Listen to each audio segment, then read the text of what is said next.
because this way you have something to work with. You have like something in the song. You can adjust every other element you add to it and compare it. These words are valuable, they're special, heavy with intent. Diamonds dripping down, precious metals on a slow descent.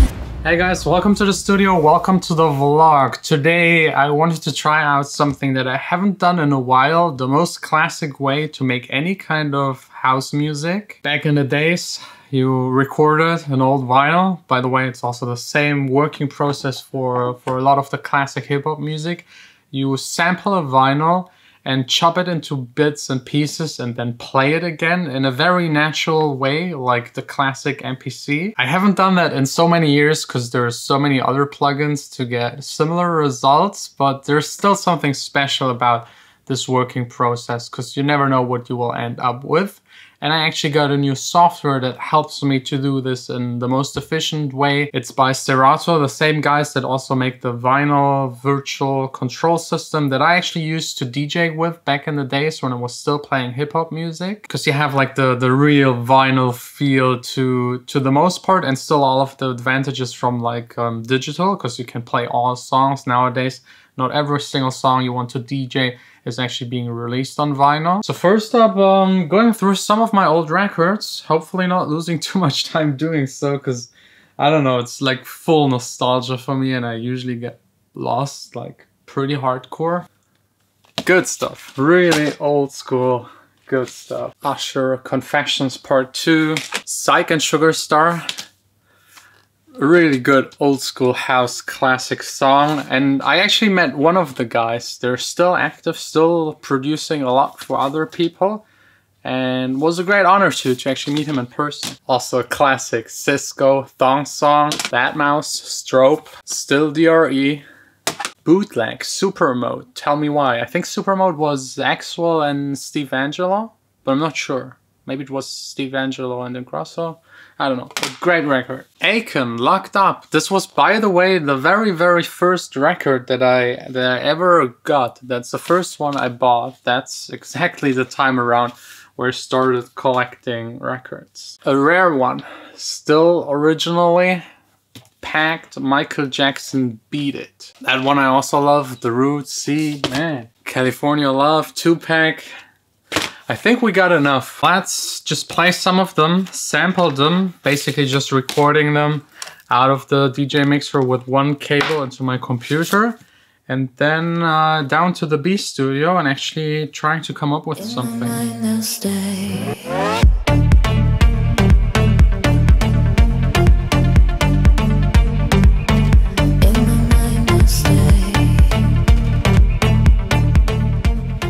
I'm pretty much all done. I made an edit of an hip-hop old school classic that I will probably only use for my DJ sets because there's no way I will get the rights to officially release it. And unfortunately I can't play to you what I came up with in the last couple of hours because I might get a copyright strike here on YouTube.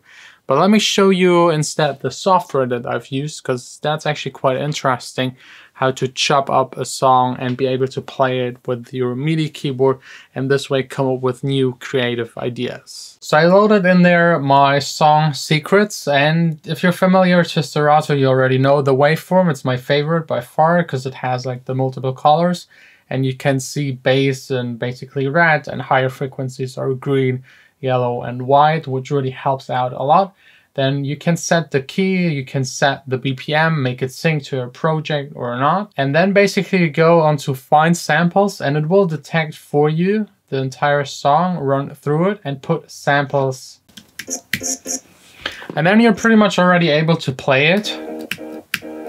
And you can of course move where you want to sample something, you just move the marker. Software wise for your DAW it's pretty nice to have, but I think it's really strong when it comes to live performing, because you could on the fly just like edit a song and make it into something entirely different just by using a keyboard. And you of course can then just take your sample, you could delete it, exchange it for another one, you can reverse it, which I absolutely love. And then of course, change the release. hit tag. You could filter it.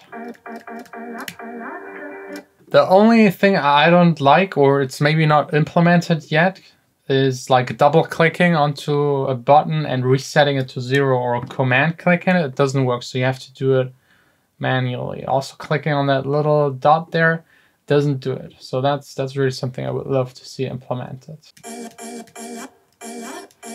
You can also shift it and time stretch it. Let's maybe do something drastic, ×2.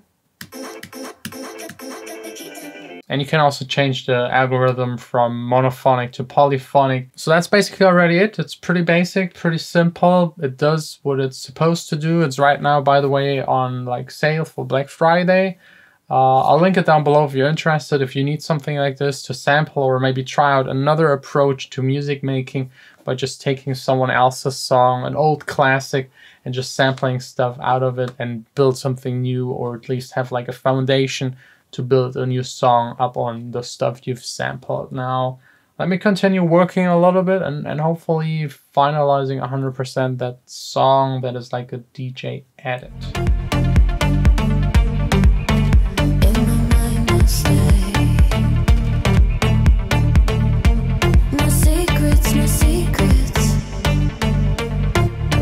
All done in a day, a song in a day. I mean, an edit of an old school classic hip hop original. And I can only recommend you to try it out, to sample something, especially when you're a beginner, you're just starting out to produce music. It is so much faster, it's so much easier.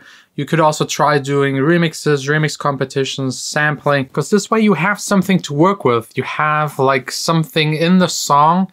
You can adjust every other element you add to it and compare it, especially if you have a room that isn't acoustically treated, not the most expensive, nicest speaker setup and everything like that.